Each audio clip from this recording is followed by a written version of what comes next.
इतिहास संशोधक इंद्रजित सावंत धमकी प्रकरणी प्रशांत कोरटकर हा देशाबाहेर पळून गेला नसल्याचं आता स्पष्ट झालंय।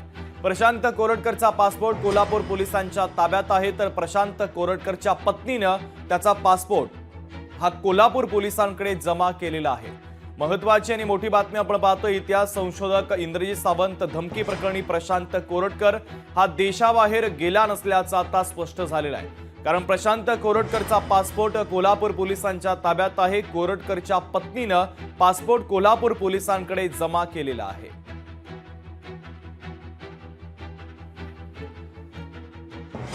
आपले प्रतिनिधी ज्ञानेश्वर पवार आपल्याशी जोडले जात आहेत। त्यांच्याकडून या बातमीच्या संदर्भातले अधिकचे अपडेट आपण घेऊयात। ज्ञानेश्वर, सावंतांच्या धमकी प्रकरणी प्रशांत कोरटकर हा देशाबाहेर पळून गेला होता अशी माहिती समोर आली।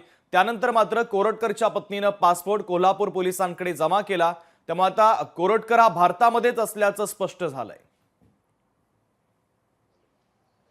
अगदी शुभम, आपण काल पाहायला गेलो तर माध्यमांवर दिवसभर जे आहे ते कोरटकरांचा एक फोटो जो आहे तो व्हायरल झाला, जो दुबई येथील असल्याची जी आहे ती चर्चा झाली। त्यानंतर जे आहे ते कुठेतरी देशाबाहेर पळून गेले असल्याची चर्चा जी आहे ते कोरटकर काल दिवसभर चालल्या। मात्र त्यानंतर इंद्रजित सावंत यांनी कोल्हापूरच्या जुना राजवाडा पोलीस ठाण्यामध्ये जाऊन पोलिसांना जे आहे ते निवेदन दिलं। त्यानंतर नागपूरमध्ये असलेलं कोल्हापूरचं जे पथक आहे त्यांनी कोरटकरच्या पत्नीकडून जे आहे ते त्याचं पासपोर्ट जे आहे ते जप्त केलेलं आहे। त्यामुळे एकूणच यावरून स्पष्ट हे झालेलं आहे की कोरटकर जो आहे तो देशाबाहेर पळून गेलेला नाही, तो देशामध्येच कुठेतरी लपलाय।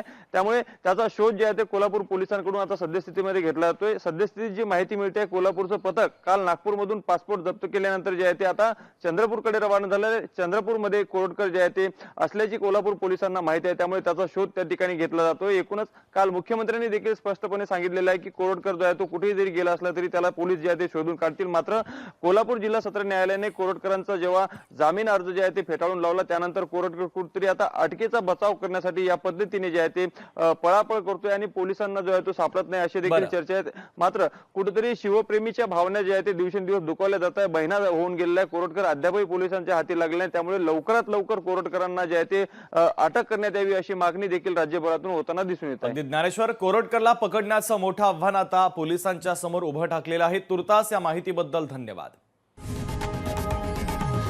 लोकशाही मराठी ऐका, पहा, जागरूक रहा।